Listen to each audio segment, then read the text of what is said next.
salaamaaleykum waa Sénégal salaamaaleykum waa région de Thiès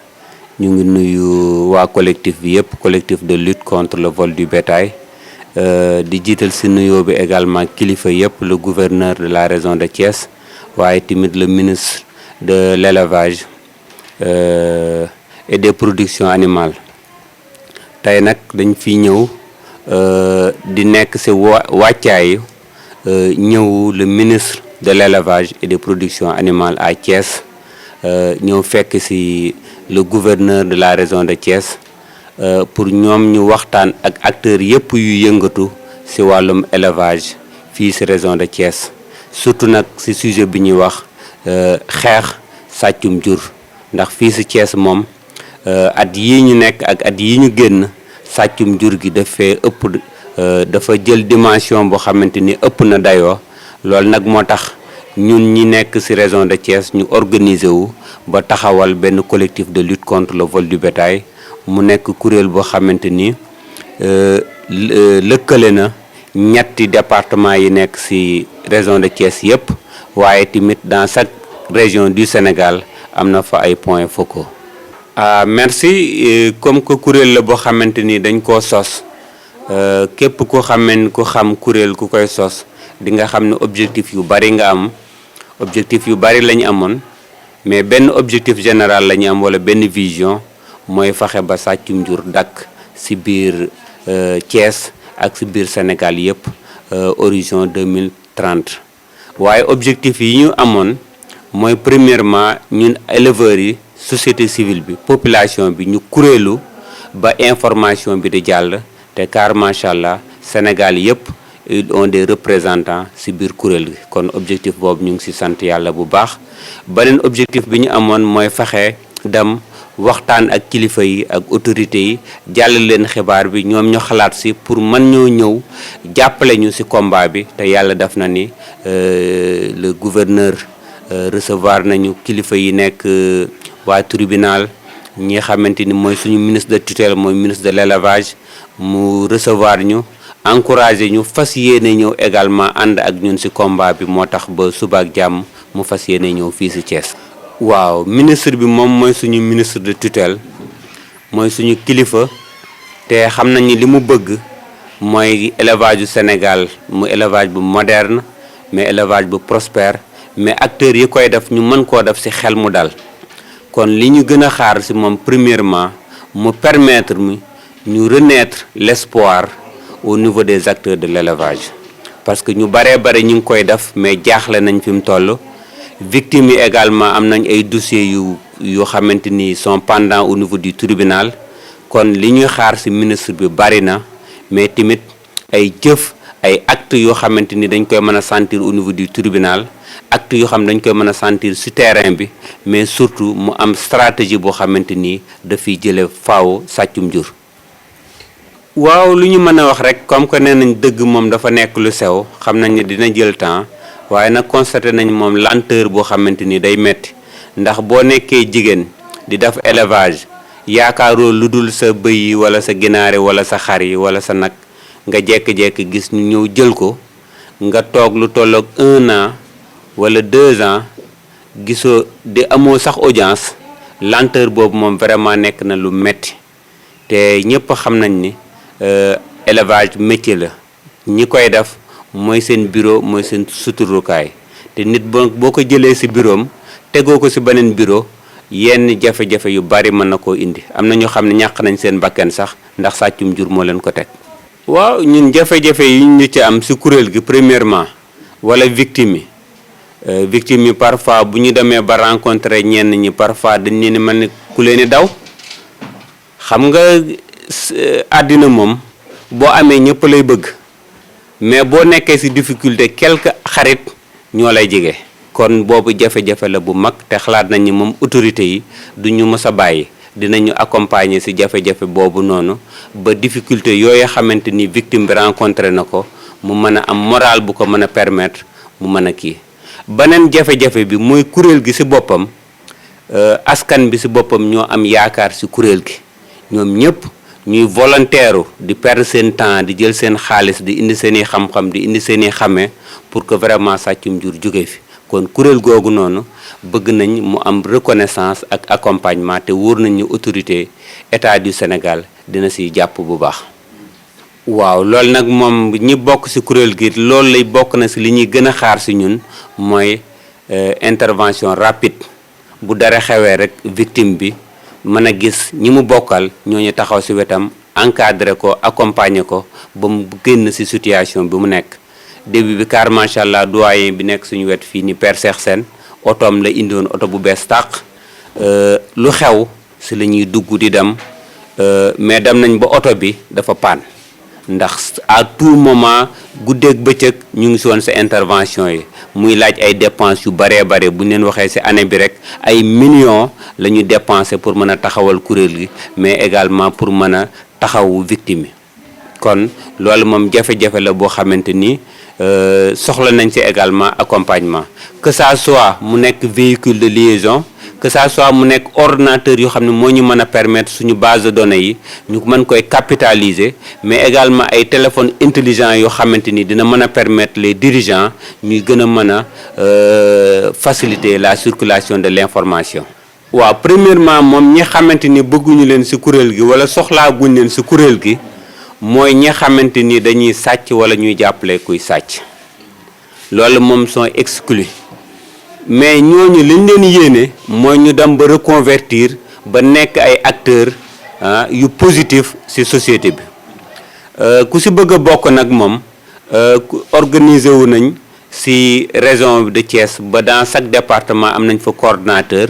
dans chaque arrondissement am nañ fa coordonnateur dans chaque commune également am nañ fa ay points focaux ku ci bëgg a bokk rek moom boo wootee ci suñu numéro de téléphone yi wala ci par exemple ci chef de village bu la gën a jige wala délégué de quartier bu la gën a jige rapidement di ñu mën a joindre. waaw loolu nga wax noonu nag boo déggee ñuy wax dañuy xeex sàccum jur ñun suñu activité phare loolu la c'est vraiment la culture de la dénonciation nit ñi mën koo am avec intelligence dénonciation bi que ça soit la dénonciation communautaire la dénonciation procédurale la dénonciation judiciaire yooyu yëpp moom kuréel gi loolu bu ñu xoolee mooy mission phare d'alerte et de veille pour que sàccum jur gi mën fi jóge parce que sàcc yi dëkkuñu ci garab yi ni jógewuñ ci kaw asamaan si donc ci kër yi la ñu nekk di def njombe yi ñenn ñi xam ko mais ñu bari lu tax ñi mënuñ koo def parce que sécurité la ñu sentirul seen ginnaaw ñenn ñi dinañ ko bëgg mais dañuy xalaat buñ ko dénoncer est-ce que après dinañ am ñu leen ci accompagner est-ce qu'ils ne seront pas exposer leur vie en danger dénonciation boobu moo tax ba ñu mën a retrouver receleur bi gënoon a mag ci département de Thiès dëkkoon quartier Cité Senghor sant bi nekk Dioum waaw pour ne pas citer tout son nom moo mën a permettre tamit receleur yi gënoon a mag ci département de Mbour ñu mën see jàpp ñenn ñi kenn ki donc mi ngi sant Diko xam nga dénonciation boobu moo tax ba ñu mën a retrouver ci département de Tivaouane ay laadum yu mag yoo xamante ni sàcc nañ leen depuis plus de 5 mois ñu mën leen a gisaat kon loolu moom mooy li xam moom la ñuy ñaan population bi pour ñëpp jàpp ci ñu dénoncer Samba Boy yi. Bonjour. Tout d'abord, nous avons l'honneur et le plaisir de vous informer que le collectif de lutte contre le vol du bétail, qui regroupe l'ensemble des acteurs dans la région de Thiès et qui a des points focaux dans chaque région du Sénégal, compte participer au CRD, Comité régional de développement, organisé par le ministère de l'élevage et des productions animales et le gouverneur de la région de Thiès. Donc le CRD est prévu ce mardi 28 mars 2023 à la Chambre de commerce de Thiès. Le collectif de lutte contre le vol du bétail a beaucoup d'attentes par rapport à notre ministre de tutelle qui nous a accueillis et qui nous avait promis la tenue d'une CRD. Et ça c'est en cours d'être réalisé. Ce que nous attendons de lui, c'est surtout un accompagnement moral, un accompagnement technique, un accompagnement matériel pour qu'on puisse sensibiliser davantage les populations, pour qu'on puisse diligenter dans les meilleurs délais les dossiers pendants au niveau du tribunal, mais également pour qu'on puisse relancer l'activité des éleveurs dans la région de Thiès et dans le Sénégal. Nous attendons également de notre ministre ou bien du ministère de l'élevage une étroite collaboration entre le collectif et le ministère. Pour nous, le collectif est un relais du ministère de l'élevage. Bon, le collectif a rencontré beaucoup de difficultés, mais c'est normal puisque c'est une nouvelle organisation qui fait donc une communication de changement. Et tout le monde connaît que le changement, ce n'est pas du tout facile. Le vol du bétail, donc c'est une mauvaise habitude. Pour certaines même, c'est une culture. Bon, les difficultés, que ça soit au niveau organisationnel, que ce soit au niveau donc financier, parce que ce sont les membres du collectif, le collectif regroupant plus de 1000 acteurs, ce sont les membres qui participent régulièrement, de manière mensuelle, pour participer aux actes, au fonctionnement de l'organisation. Parce que chaque mois, on organise au minimum 2 réunions par mois, et les gens viennent partout. Nous organisons également des ateliers de sensibilisation dans les arrondissements et également des caravanes de sensibilisation. Donc c'est une organisation qui a besoin vraiment d'accompagnement, que ce soit moral, matériel, financier et technique. Bon, nous avons un objectif général ou bien une vision, c'est vraiment contribuer à la réalisation 0 cas de vol de bétail horizon 2030. Au niveau organisationnel, on peut dire que donc il y a des résultats déjà atteints parmi les résultats spécifiques. Si vous voyez sur le tableau, vous allez voir qu'on a mis en place un comité régional regroupant 1000 acteurs. On a mis en place donc des cellules départementales. On a mis également donc des points focaux dans chaque région du Sénégal. On a organisé des ateliers de sensibilisation dans chaque arrondissement du département de Thiès. On a rencontré les autorités, le médiateur de la République, le ministre de l'élevage, le gouverneur de la région de Thiès, hein, et les chefs de service de l'élevage. Donc on a rencontré pas mal d'autorités et ces autorités nous ont prêté attention, oreille attentive par rapport à nos difficultés. Et également, nous avons pu avoir donc l'adhésion de certains maires, comme par exemple le maire de la commune de Fandène, M. Augustin Tine, le maire de Ngoundiane,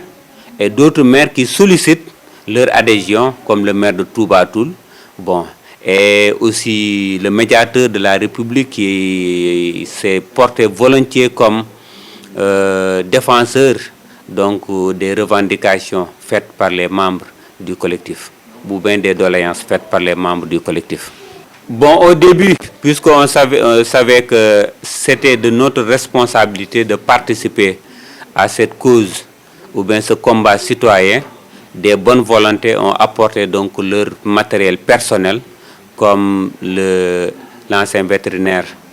Père Sersen, qui avait mis à notre disposition un véhicule, et parfois même il venait avec nous lors des déplacements. Et c'est ce véhicule qu'on a utilisé presque pendant 1 an. Actuellement, la voiture est en panne.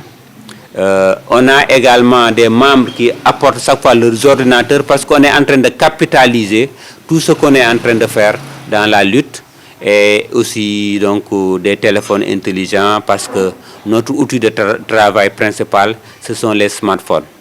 Oui, donc ça c'est le point le plus important. Sensibiliser les éleveurs,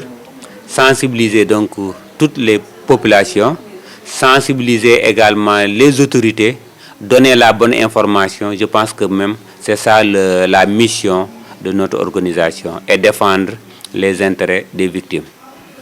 Bon, le collectif est vraiment organisé. nous avons tenu des assemblées générales avec des statuts, règlements intérieurs. Bon, ce qu'on peut vous dire, c'est qu'il y a des types d'acteurs qui sont exclus par rapport à nos potentiels membres. Ce sont donc les voleurs